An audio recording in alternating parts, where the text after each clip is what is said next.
இந்த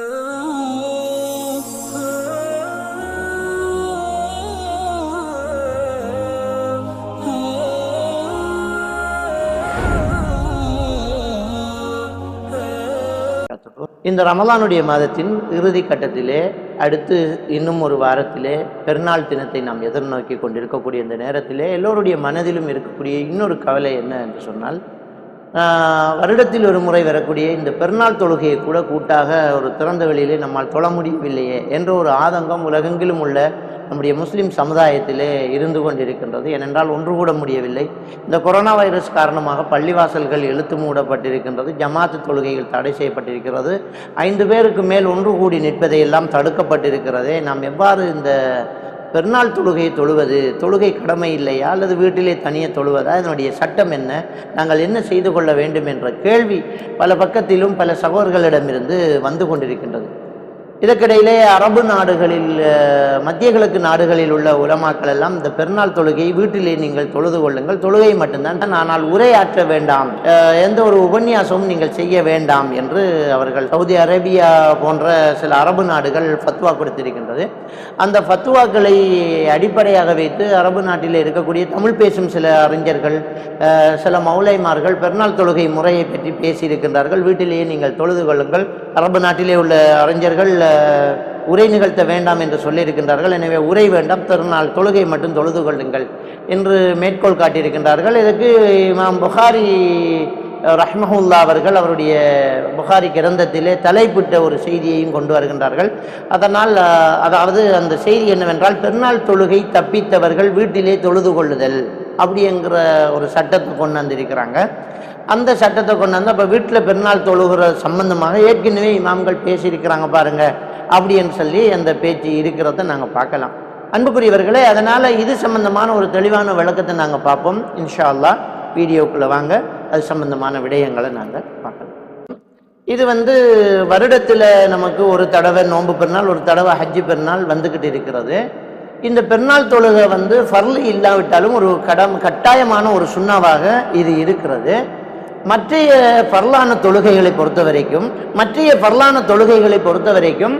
அந்த ஃபர்லான தொழுகைகள் ஜமாத்தாக தொழுவது பெண்கள் மீது கடமை இல்லை அப்படிங்கிறது நம்ம எல்லாருக்குமே தெரியும். பெண்கள் பள்ளிவாசலுக்கு வர வேண்டிய அவசியம் இல்லை, அவங்க வீட்டிலேயே தனியாக தொழுதுக்கிறலாம் அப்படிங்கிற சட்டம் நமக்கு எல்லாருக்குமே தெரியும். அப்படி இருக்கத்தக்க அந்த ஃபர்லான பெண்களுக்கு கடமை இல்லாத அந்த ஃபர்லான தொழுகையை வீட்டில் தொழுது கொள்ளுங்க அப்படின்னு சொல்லி ஜமாத்தை தொழுது கொள்ளுங்க, வீட்டில் எல்லாரும் ஒன்று கூடும், குடும்பத்தில் ஒருத்தர் தொழுகை நடத்துங்க அப்படின்ட்டு இதுவரைக்கும் பல உலமாக்கள் பல வீடியோக்களை நாங்களும் தான் பேசிக்கிட்டே இருக்கிறோம். அது நமக்கு எல்லாருக்குமே தெரியும். ஆனால் பெருநாள் தொழுகையை பொறுத்த வரைக்கும் நபிகள் நாயகம் ஸல்லல்லாஹு அலைஹி வஸல்லம் அவர்கள் கண்டிப்பாக பெண்கள் எல்லாம் இந்த தொழுகைக்கு கலந்து கொள்ள வேண்டும், வரணும் அப்படி என்று சொல்றாங்க. அத்தியா ரலியல்லாஹு தஆலா அவர்கள் அறிவிக்கக்கூடிய ஹதீஸ் புகாரி ஷரீஃபிலேயும் இன்னும் பல ஹதீஸ் கிரந்தங்களையும் இடம்பெற்றிருக்கக்கூடிய ஒரு ஹதீஸ். அதே மாதிரி இன்னும் சில சஹாபாக்களும் அறிவிக்கிறாங்க, நாங்கள் ஏவப்பட்டோம், வெளியரங்கு மாதிரி ஏவப்பட்டோம். எந்த அளவுக்கு ஏவப்பட்டோம்? மாதவிலக்குள்ள பெண்கள், திரைமறைவில் மறைந்திருக்கக்கூடிய பெண்கள் எல்லாருமே நாங்கள் பெருநாள் தொழுகைக்காக திடலுக்கு வருமாறு ஏவப்பட்டோம் அப்படின்றாங்க.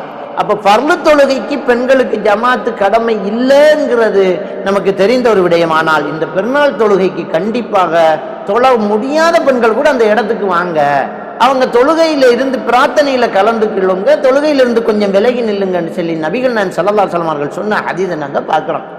அதே மாதிரி ஒரு பெண்மணி கேட்குறாங்க, யா ரசூலல்லாஹ், எங்களில் பெண்களுக்கு முகத்தை மூடுற அளவுக்கு, உடம்பை மறைக்கிற அளவுக்கு அந்த முந்தானை இல்லாத பெண்கள் என்ன செய்கிறது அப்படின்னு கேட்டதுக்கு, இருக்கக்கூடியவை இல்லாத ஒருவங்களுக்கு இரவலா கொடுக்கட்டும் அப்படி என்று நபிகள் நாயகம் ஸல்லல்லாஹு அலைஹி வஸல்லம் சொன்னாங்க. அப்போ இன்னும் இது கடமையாகுது, நம்ம எல்லாருமே இந்த ஜமாத்தாக கூட்டாக தொழணும் அப்படிங்கிறது. ஆக இந்த பெருநாள் தொழுகைகளை நாங்கள் கூட்டாக ஜமாத்தாக ஒரு ஊர் அவ்வளவு திரண்டு ஒரு திறந்த வெளியில தொழணும். பெருநாள் தொழுகையை பொறுத்த வரைக்கும் நம்ம ஒவ்வொரு வருடமும் பேசக்கூடிய ஒரு விடயம் தான், பெருநாள் தொழுகை பள்ளி வாசலில் தொழுகிறது கிடையாது, அது ஒரு திறந்த வெளியில தான் தொழ வேண்டும். முசல்லாங்கிறது ஒரு திறந்த வெளியில தான் அந்த பெருநாள் தொழுகை தொழ வேண்டும். இதுதான் நபி வழி. அண்மை காலமாக இந்த நபிய வழியை பின்பற்றி இலங்கை, இந்தியா உள்ளிட்ட நாடுகள் இதுல மும்முரமாக இருக்குது. ஆனாலும் இதுக்கு முன்னாடி இருந்த ஒரு நிலைமை என்னன்னு சொன்னால், வீடு வீடாக பள்ளிவாசல்களாக இந்த தொழுகையை பிரித்து வச்சிருந்தாங்க. ஒரு ஊரில் ஒரு 12 பள்ளி 10 பள்ளி இருக்குதுன்னா அந்த 10 பள்ளியிலையும் தராவி தொழுகை நடக்கும். அந்த 10 பள்ளி போக சில வீடுகளில் சிலர் வந்து ஒன்று கூடுவாங்க. சில அமைப்புகள் சில கிளப்புகள் சேர்ந்து பின்னால் அந்த தராவி தொழுகை நடத்தும். எங்கெல்லாம் தராவி தொழுகை நடந்துச்சோ அங்கெல்லாம் அவ்வளோ பேரும் திரும்ப பெருநாள் தொழுகையும் தொழுவாங்க. இது இந்த சமுதாயத்தில் இருக்கக்கூடிய ஒரு முசீபத்து தான். ஏன்னா பெருநாள் தொழுகைங்கிறது ஒரு திறந்த வழியில் ஊரே சேர்ந்து நின்று தொழக்கூடிய இந்த தொழுகையை வந்து ஏதோ ஒரு காரணத்தினால அவங்க எல்லாருமே இமாமத்து செய்யணுங்கிற ஆசையோ அல்லது பள்ளி வாசலுக்கு அந்த காணிக்கைகள் கிடைக்கணுங்கிறத கைவிடக்கூடாதுங்கிற எண்ணமோ ஏதோ தெரியல. ஆனால் கண்டிப்பாக இது நபி வழி இல்லை. வீடு வீடாகவும் பள்ளி பள்ளியாகவும் நாங்கள் பிரிஞ்சு இதுக்கு முன்னாடி தொழுட்டு இருந்தோம். இந்த கோவிட்-19 வாரத்துக்கு முன்னாடியே வீடு வீடாக பிரிஞ்சு பள்ளி பள்ளியாக பிரிஞ்சு தொழுதுகிட்டு இருந்தோம் அன்புக்குரியவர்களே. ஆனால் அப்போ வந்து நம்ம சொல்றது இது வந்து ஒரு திறந்த வெளியில வந்து எல்லாரும் ஒன்று கூடி தொழுகிறது தான் இதனுடைய கடமை அப்படின்னு சொல்லியிருந்தோம். ஆனால் இப்போ இருக்கிற சூழ்நிலையில் நமக்கு அதை செய்ய முடியலை. பள்ளிவாசல்லையோ ஒரு திறந்த வெளியிலையோ ஆயிரக்கணக்கானவங்க ஒன்று சேர்ந்து நம்மளால தொழ முடியலை.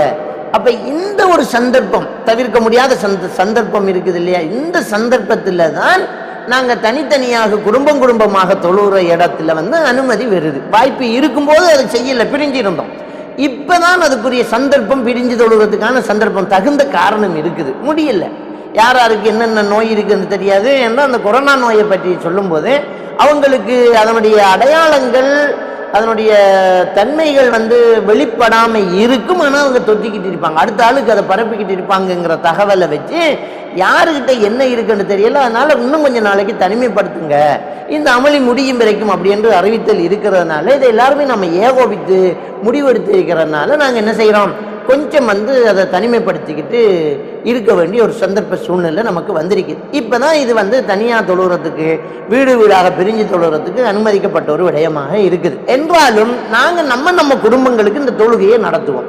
இந்த தொழுகையை கூட நாம் ஒரு திறந்த வெளியில் நடத்தணுங்கிறதுக்காக நம்ம வீட்டு முற்றத்தில், வாசலில், வெளியில், மொட்டை மாடியில் அப்படியான இடத்துல நம்ம இந்த தொழுகையை நடத்துறது மிக சிறப்பான ஒரு விடயமாக இருக்கும். இந்த தொழுகையை வந்து நீங்கள் உங்கள் குடும்பத்தில், ஏன்னா நீங்கள் வளமையாக ஒன்று சேர்ந்திருக்கிற அவ்வளோ பேர் சேர்ந்துக்குங்க. இன்னைக்கு வந்து உடுப்பு எடுக்கிறோம், புத்தாடை எடுக்கணும் என்ற பேரில் வந்து புடவை கடையெல்லாம் நிரம்பி நெரிசலில் நிற்கிறாங்க. பள்ளி வாசலில் கூடாதான் புடவை கடையில் கூடுமாமா? பள்ளி வாசல்லையே நம்ம சஃபில் நெருங்கி நிற்கிறது கூடாதுன்ட்டு பள்ளி இழுத்து மூடி இருக்கிறோம்.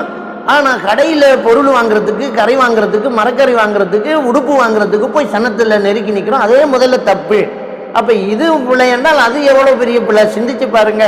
இப்படி நிற்கிறீங்க, சரி அதை விடுங்க. நீங்கள் வீட்டில் வளமையாக தராவி தொழுதிருப்பீங்க, ஜமாத் தொழுதிருப்பீங்க, பக்கத்து 2 குடும்பம் அல்லது 3 குடும்பம் சேர்ந்து தொழுதிருப்பீங்க. அப்போ இப்படியான இடத்துல ஒரு 10 பேர் 15 பேர் சேர்ந்து நீங்கள் தொழுறீங்க இல்லையா? இவ்வளோ பேர் சேர்ந்துக்கிட்டு இந்த பெருநாள் தொழுகையை நீங்கள் தொழுகிறதுக்கு ஆரம்பிக்கலாம். தொழக்கூடிய இடம் ஒரு முற்ற வழியாக இருக்க வேண்டும், ஒரு திறந்த வழியாக இருக்க வேண்டும். அப்போ உங்கள் வீட்டு முற்றம், மொட்டை மாடி இப்படியான இடத்துல நீங்கள் தொழுகையை ஆரம்பிங்க.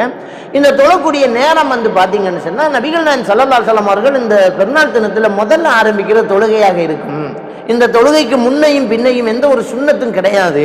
அப்படிங்கிறதுனால முதல் நேரத்திலே இந்த தொழுகை வந்து ஆரம்பிக்கணும், ஆரம்பத்திலே இருக்கணும். 8 மணி ஆகணும், 9 மணி 10 மணிங்கிற கதையெல்லாம் இங்கே வேணாம். ஆரம்பத்திலேயே நம்ம சூரியன் உதிச்சு ஒரு ஈட்டி முனை அளவுக்கு உயர்ந்த உடனே இந்த தொழுகை ஆரம்பிக்கப்பட்டுரும். பழமையாக வெளிநாட்டில் இருக்கக்கூடிய சவர்களுக்கு தெரியும், இந்த தொழுகை அந்த நேரத்தில் அங்கே தொழுதுருவாங்க. கொஞ்சம் பிந்தி போனால் கூட அது மிஸ் ஆகிடும். அரபு நாடுகளுக்கு வேலைக்கு போனவங்க ஊர் நினைப்புல வந்து கொஞ்சம் லேட் ஆகி போவாங்க. கிரவுண்டில் யாருமே இருக்க மாட்டாங்க, மக்கள் தொழுது தடம் மட்டும்தான் இருக்கும். அதுக்கப்புறம் அடுத்த வருஷம் அங்கே கரெக்ட் ஆகிடுவாங்க. இலங்கையிலேயும் இப்போ பல இடங்களில் வந்து இப்போ முதல் நேரத்திலேயே தொழுகிறது பல வருடங்களாக இப்போ கொஞ்சம் கொஞ்சமாக சுண்ணாவை பின்பற்றக்கூடிய ஒரு பழக்கம் வந்திருக்குது. எனவே நேர காலத்தோடு இந்த தொழுகையை நம்ம தானே தொழுகிறோம், நம்ம எல்லாரும் தானே வீட்டில் தொழுகிறோம். அவன் ஒழும்பில்லை, இவன் கழுவலை, அவன் உது செய்யலை, இவங்க குளிக்கலை அப்படின்னு காத்துக்கிட்டே இருந்து 10 மணி வரைக்கும் இழுத்துறாதீங்க. இதை கண்டிப்பாக எடுத்து சுபகோட நீங்கள் ரெடி ஆகிட்டு இந்த தொழுகைக்கு வந்து ஆரம்பிச்சிடணும். சுபகு தொழுகைக்கும் இந்த பெருநாள் தொழுகைக்கும் இடையில எந்த ஒரு சுண்ணத்தும் கிடையாது. அந்த நீங்கள் திறந்த வெளியில் ஒரு முற்றத்தில் இருந்து தக்பீர் முழக்கத்தில் ஈடுபடுங்க. குறிப்பாக புரை கண்டத்தில் இருந்து நீங்கள் தக்பீரை ஆரம்பிச்சிருங்க. அல்லாஹு அக்பர், அல்லாஹு அக்பர், அல்லாஹு அக்பர் இப்படியான இந்த தக்பீரை வந்து நீங்கள் அதிகமாக ஆரம்பிங்க. அதிகமாக தக்பீர் சொல்லுங்க. இந்த தொழுகைக்கு வந்து நபிகள் நாயகம் ஸல்லல்லாஹு அலைஹி வஸல்லம் அவர்கள் தக்பீர் கட்டும் வரைக்கும் தக்பீர்களை சஹாபாக்கள் சொல்லிக்கிட்டே இருப்பாங்க. அப்போ உங்கள் வீட்டில் உங்கள் குடும்பத்தில் உள்ள தொழுகை நடத்துறதுக்கு தெரிந்த ஒருத்தர் இதுக்கு முன்னுக்காகுங்க. ஐயோ நான் மௌலவி இல்லை, நான் எப்படி தொழுகிறது அப்படின்லாம் யோசிக்காதீங்க. மார்க்கத்தினுடைய சடங்கு சம்பிரதாயங்களை செய்யறதுக்கு நம்ம முஸ்லீமா இருந்தா போதும். இருக்கிறதுல கொஞ்சம் குர்ஆன் நல்லா ஓத தெரிஞ்ச ஒருத்தர் தொழுகை நடத்துவார். அவர் வயசுல சின்னவராக இருந்தாலும் சரி, பெரியவராக இருந்தாலும் சரி, கண்டிப்பா ஆண்கள் தான் இதை செய்யணும். அப்ப நீங்க தொழுகை நடத்துறதுக்கு முன்னாடி சப்புகள் அப்படியே உட்கார்ந்து இருந்து எல்லாருமா குடும்பத்தோட தக்பீர்களை சொல்லிக்கிட்டு இருங்க. அந்த நேரம் வந்ததும் இமாம் முன்னாடி எழும்பி நிற்பார். எழும்பி நின்று அதுக்கு இக்காமத்தெல்லாம் கிடையாது. இந்த தொழுகைக்கு இக்காமத்து கிடையாது. தக்பீர் எழும்பி இமாம் சஃப்ல நில்லுங்க அப்படி என்று செல்லும் வரைக்கும் நீங்க தக்பீர்களை நல்லா சொல்லிக்கிட்டு இருங்க. தக்பீர் சொல்லி முடிஞ்சதுக்கு அப்புறம் இமாம் நிற்பார். வெரி சிம்பிள், இது சின்ன ஒரு விஷயம் தான், எல்லாருமே நீங்க செய்யலாம், ஒன்றும் பிரச்சனை கிடையாது. இமாம் மௌமும்களுக்கு தொழுகை நடத்துறதுக்கு முதல்ல தக்பீரத்துல் இஹ்ராம் கட்டுவார். முதலாவது தக்பீர் அல்லாஹு அக்பர். இந்த பெருநாள் தொழுகையான இந்த கடமையான இந்த பெருநாள் தொழுகை 2 ரக்காத்தை தொழுகிறோங்கிற அந்த நீயத்தை மனசுக்குள்ள வச்சுக்கிட்டு நீங்க நிக்கிறீங்க. இமாம் தக்பீர் கட்டுறார். அந்த தக்பீரத்துல் இஹ்ராம் அந்த முதல் தக்பீரை கட்டின உடனே முதல்ல வஜ்ஹத் ஓதுவோம். இல்லாட்டி அல்லாஹும்ம பாஇத் பைனி வ பைன ஹதாயாய கமா பாஅத பைனல் மக்ரிபி வல் மஷ்ரிகிங்கிற அந்த துஆ இருக்குது இல்லையா, அதை ஓதுவோம். இது மாதிரி இந்த தக்பீரை கட்டின உடனே ஓதுற துஆவை நீங்க ஓதுங்க. ஓதினத்துக்கு அப்புறம் அந்த தக்பீரை கழிச்சு 7 தடவை அல்லாஹு அக்பர் இமாம் சொல்லுவார். அதுக்கு கையெல்லாம் உயர்த்தி கட்டுறதுக்கு எந்த ஹதீஸ்களையும் ஆதாரம் கிடையாது. ஏன்னா ஒரு சில ஊர்ல அல்லாஹு அக்பர் அல்லாஹு அக்பர் ஒவ்வொன்றுக்கும் தக்பீரை கட்டுவாங்க. தக்பீர் சொல்றதுதான் கட்டுறது இல்லை. அப்ப இமாம் முதலாவது தக்பீரை சொல்லி அந்த ஆரம்ப துவாவை நம்ம ஓதுவோம். வஜ்ஹத் ஓதுவோம் அல்லது அல்லாஹும்ம பாஇத் பைனி ஓதுவோம். ஓதி முடிச்சதுக்கு பிறகு நாங்க இமாம் என்ன செய்வார், அல்லாஹு அக்பர் அப்படின்னு ஒரு தக்பீர் சொல்லுவார். மௌமும்கள் மௌனமாக, அவங்களும் கையை உயர்த்துறது இல்லை, அவங்களும் அல்லாஹு அக்பர் என்று மனசுக்குள்ள என்ன செய்வாங்க, சொல்லுவாங்க. அந்த சொல்றதுக்கு இடம் கொடுத்துட்டு 2வது தடவை இமாம் அல்லாஹு அக்பர் அம்பார். இப்படி 7 தடவை இவர் தக்பீர் சொல்லுவார். மௌமும்களும் 7 தடவை தக்பீர் சொல்லுவாங்க. இந்த தக்பீர்களுக்கு இடையில எதுவுமே ஓதுறது கிடையாது. அப்படி எதுவுமே ஹதீஸ்ல இல்லை. அதுக்கு பிறகு அவர் சூரத்துல் ஃபாத்திஹா ஓதுவார். 7 தக்பீர் சொன்னதுக்கு பிறகு சூரத்துல் ஃபாத்திஹாவை என்ன செய்வாரு, அவர் ஓதுவார். சூரத்துல் ஃபாத்திஹா ஓதினா நீங்கெல்லாம் ஆமீன் சொல்லுவீங்க. அதுக்கப்புறமா அவர் சூரத்துல் அலா சப்பிஹ் இஸ்ம ரப்பிக்கல் அலா அந்த சூறாவை ஓதுவாங்க. அது சுன்னத். முதலாவது ரக்காத்துல சூரத்துல் அலாவும் சப்பிஹ் இஸ்மி ரப்பிக்கல் அலாவும், 2வது ரக்காத்துல அதுக்கு அடுத்த சூறாவை நம்ம அடுத்த ரக்காத்துல நம்ம என்ன செய்வோம், ஓதுவோம். அப்ப அந்த சூறா 2ம் பாடம் இல்லை அப்படின்னா என்ன செய்யறது அப்படின்னு கேட்குறீங்க. ஒன்றும் பிரச்சனை கிடையாது. இருக்கிறத நீங்க ஓதுங்க. உங்களுக்கு என்ன சூறா பாடமோ அந்த சூறாவை நீங்க ஓதுங்க. ஏன்னா தவிர்க்க முடியாது, நபி வழி, அது சுன்னத்து. அந்த சூறாவை ரசூலுல்லாஹ் ஓதிருக்கிறாங்க. இன்னொரு ரிவாயத்துல சூரத்துல் காஃப் ஓதிருக்கிறாங்க. அது மாதிரி அது நமக்கு பாடம் இல்லையா, உங்களுக்கு என்ன சூறா பாடம் அதை நீங்க ஓதுங்க. ஓதினத்துக்கு அப்புறம் வளமையான ஒரு ருக்கு சுஜூது இதை செஞ்சுட்டு 2வது தக்பீருக்கு வாரீங்க. அல்லாஹ் அக்பர் 2வது தக்பீருக்கு வாரீங்க இல்லையா, வந்தா அந்த 2வது தக்பீருக்கு வந்ததுக்கு சொன்னீங்களே அல்லாஹ் அக்பர், அதை கழிச்சிட்டு அதுக்கப்புறமா 5 தடவை அல்லாஹ் அக்பர் முதல் ரக்காத்துல செஞ்ச மாதிரி செய்யுங்க. அல்லாஹ் அக்பர் நிலைக்கு வந்துட்டீங்க இல்லையா, அதை கழிச்சிடுங்க. கழிச்சிட்டு அல்லாஹு அக்பர் அல்லாஹு அக்பர் என்று 5 தடவை என்ன செய்யணும், நீங்க தக்பீரை நீங்க சொல்லுங்க. மாமூம்களை என்ன செய்வாங்க, தக்பீரை உயர்த்தி கட்டுறது இல்லை, அல்லாஹு அக்பர் அல்லாஹு அக்பர் அல்லாஹு அக்பர் என்று அவங்களும் நாம தொடர்ந்து செல்வாங்க. 5 தக்பீர் சொல்லி முடிஞ்சதுக்கு அப்புறம் சூரத்துல் ஃபாத்திஹா ஓதுவார். சூரத்துல் ஃபாத்திஹா ஓதி சூரத்துல் ஃபாத்திஹா ஓதினத்துக்கு பின்னால சூரல் காஷியாவை என்ன செய்றாங்க, ஓதுறாங்க. ஓதினத்துக்கு பிறகு அது இல்லை அப்படின்னா நமக்கு தெரிஞ்ச சூறாவை ஓதுவோம். ஓதிட்டு அதுக்கு அடுத்ததாக ருக்கு சுஜூதுன்னு சொல்லி போய் சலாம் கொடுத்தாச்சு. சலாம் கொடுத்ததுக்கு பிறகு இமாம் தொழுவிச்சவர் எழும்பி மக்கள் பக்கமா அப்படியே திரும்பி நிற்பார், ஒரு உரையாற்றுவார். ஏன்னா அன்னைக்கு ஒரு சில மௌலைமார்கள் உரை தேவையில்லை, வீட்டில் நீங்க தொழுகை மட்டும் நடத்துங்க, உரை வேணாம் அப்படிங்கிறாங்க. என்ன ஆதாரம்? சவுதி உலமா சபை பத்துவா கொடுத்தாங்க. ஏன் அவங்க பத்துவா கொடுத்தாங்க, ஏன் பத்துவா கொடுத்தாங்கிற அந்த நாட்டு சிச்சுவேஷன்ல இந்த கோவிட்-19 மட்டும் கிடையாது, இதுக்கு முன்னாடியே யாரும் அனுமதி எடுக்காம உரை நிகழ்த்த முடியாது. வழிகேடுகள் பரவக்கூடாதுங்கிறதுனால அங்க கடுமையான ஒரு தடை விதிக்கப்பட்டிருக்குது. குவைத் போன்ற நாடுகளை எல்லாம் இப்போ இங்கிருந்து வெளிநாட்டுக்கு குவைத்துக்கெல்லாம் நாங்கள் ஒரு பயான் நிகழ்ச்சிக்காக நாங்கள் போனோம்னு சொன்னால் நாங்கள் பண்ணின பயான் உடனே வீடியோ எடுத்து அங்கே கலாச்சார மினிஸ்ட்ரிக்கு அன்னைக்கே கொடுக்கப்படும். அங்கே தமிழ் தெரிந்தவங்க அதை நோட் பண்ணி பார்ப்பாங்க, இதில் குர்ஆன் வாசிக்க மாட்டோம் ஏதாவது இருக்குதா, வழிகேடுகள் இருக்குதா அப்படின்னு செக் பண்ணுவாங்க. ஏன்னா அரபு நாடுகளில் இந்த ஷியா கொள்கையை பரப்புறவங்க, இந்த சூபித்துவ கொள்கையை, வழிகேட்டு கொள்கையை, அத்வைத கொள்கைகளை பரப்பக்கூடியவங்க நிறைய இருக்கிறாங்க. அவங்க ஆங்காங்கே ரகசியமாக பிரச்சாரங்கள் செய்கிறாங்க. இந்த வழிகேடு பரவக்கூடாதுங்கிறதுனால அங்கே யாரும் அனுமதி இல்லாமல் அரசாங்கத்துல கண்ணுக்கு தெரியாமல் எந்த உரை நிகழ்ச்சிகளோ பயான் நிகழ்ச்சிகளோ வைக்க முடியாதுங்கிறது ஏற்கனவே அங்கே இருந்த சட்டம். அங்க இருக்கக்கூடிய பள்ளிவாசல் மிம்பர்களுக்கு ஜும்மாக்கள் கூட கவர்மெண்ட்ல இருந்து அப்ரூவல் எடுக்கப்பட்ட ஜும்மா தான் வரும். அதைத்தான் அவர் ஓதணும். அவர் இஷ்டத்துக்கு ஒன்று எடுத்து பேசிட்டார் என்றால் அது முடியாது. ரெண்டு விஷயம் அங்கே இருக்குது. ஒன்று அரசாங்கத்துக்கு எதிராக பேசுறது, இன்னொன்று வழிகேட்ட பேசுறது. இந்த ரெண்டும் ஏற்கனவே அங்கே தடுக்கப்பட்டிருக்குது. அப்ப அப்படி ஏற்கனவே அரபு நாட்டில் தடை இருக்கிறதுனால இப்ப கூட இந்த பெருநாள் தொழுகைக்கு எல்லாரும் வீட்டுல தொழுங்கன்னு சொன்னா அவங்க பயப்படுறாங்க. இப்ப பயான் என்ற பெயர்ல பெருநாள் உரை என்ற பெயர்ல நம்ம அரசாங்கத்துக்கு எதிராகவோ அல்லது வழிகட்டியோ பேசிடுவாங்களோன்ற பயம் இருக்கிறதுனால ஏற்கனவே இருக்கிற தடையத்தான் இப்ப போறாங்க. தொழுகை மட்டும் செய்யுங்க, உரை நிகழ்த்தாதீங்க. அது சுண்ணாதானே, நடத்தாட்டி ஒண்ணுமே இல்லையே. ஏன்னா நபிகள் நான் ஸல்லல்லாஹு அலைஹி வஸல்லம் அவங்க உரையாற்ற எழும்பும் போது என்ன சொல்லுவாங்கன்னா, விரும்பினவங்க உட்காருங்கம்பாங்க. அப்ப அவசரமானவங்க எழும்பிட்டு போகலாம் என்கிற அனுமதி இருக்கிறதுனால அந்த ஃபத்வாவை கொடுக்குறாங்க. நமக்கு அதெல்லாம் கிடையாது. நாம குர்ஆன் பேசக்கூடிய நாம நீங்க அழகா உங்களுடைய உரையை நீங்க ஆக்கிக்கொள்ளுங்க, அது தடை கிடையாது. அழகா தாராளமா நீங்க உரை நிகழ்த்தலாம். அப்ப நீங்க எல்லாம் நினைக்கிறீங்க அந்த பயானை கேட்டுட்டு உரை நிகழ்த்துறதுக்கு நம்ம தடைன்னா நம்ம மௌலவியில் தானே, நமக்கு உரை நிகழ்த்துறதுக்கு மௌலவி தேவையில்லை. உங்களுக்கு ஒரு விஷயம் தெரியுமா இருந்தா அந்த விஷயத்தை சொல்லுங்க. பல்லிகு அன்னி வலவு ஆயா. நபிகள் நான் ஸல்லல்லாஹு அலைஹி வஸல்லம் சொல்றாங்க, ஒரு விஷயம் தான் என்னை பத்தி உங்களுக்கு தெரியுமா இருந்தா அந்த விஷயத்தை சொல்லிடுங்க.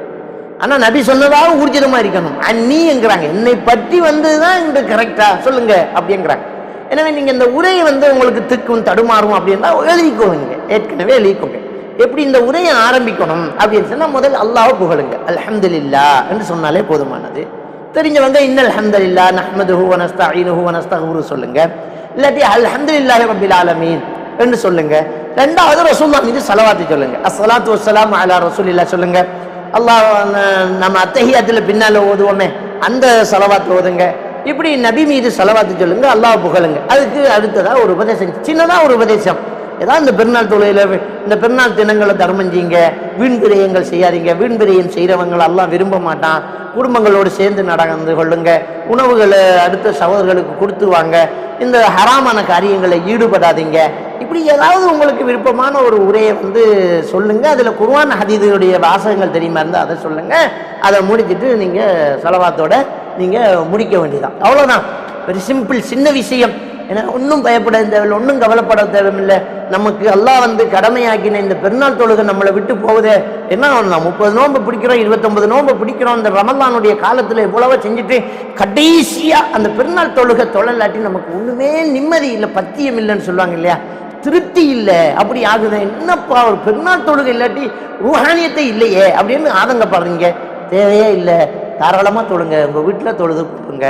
கண்டிப்பாக ஆண்கள் இல்லாத ஒரு வீடு, அதெல்லாம் பெண்கள் மட்டும்தான் இருக்கிறாங்க அப்படின்னா பக்கத்து வீட்டோட சேர்ந்துக்கோங்க. அங்கே தள்ளி நின்று கொள்ளுங்க. என்ற அந்த கோவிட்-19னால தள்ளி நிற்க சொல்கிறாங்க இல்லையா, இடவழியை பேணிக்கோங்க. பின் சப்பில் கொஞ்சம் நில்லுங்க. அந்த நீங்கள் சொல்லுங்கள், உங்கள் வீட்டில் தொழுகிற ஆளுக்கு பின்னால் நாங்கள் தொழிக்கிறோம்ங்க.